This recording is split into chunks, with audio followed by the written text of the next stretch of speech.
Bonjour Alexandre, est-ce que vous pouvez nous raconter l'histoire de Corsiglia? Bonjour, l'histoire de Corsiglia a commencé en 1896 lorsque mes arrière-grands-parents ont créé la première industrie du marron dans le 4e arrondissement de Marseille.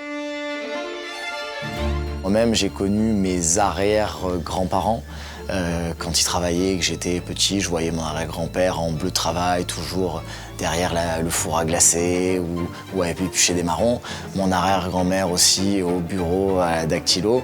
Et s'en est suivi une succession de générations de Corsiglia jusqu'à arriver à la 6e génération que j'incarne depuis une dizaine d'années maintenant. La châtaigne, on en retrouve un petit peu de partout en Europe, en Italie, mais aussi à Colobrières dans le Massif des Maures. On va ramasser à la main ces châtaignes qui tombent au sol.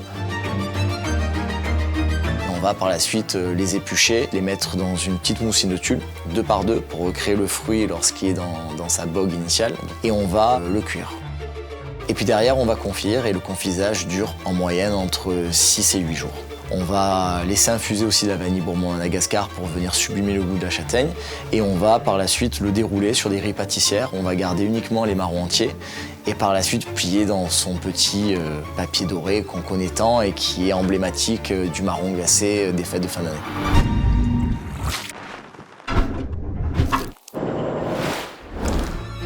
Historiquement, Corsiglia travaillait de manière très locale. Avec les années, il a fallu se renouveler, tant aussi sur le plan commercial.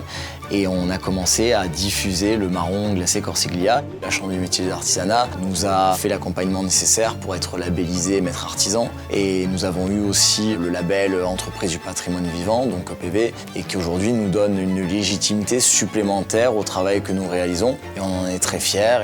Alors prêt à continuer encore 100 ans?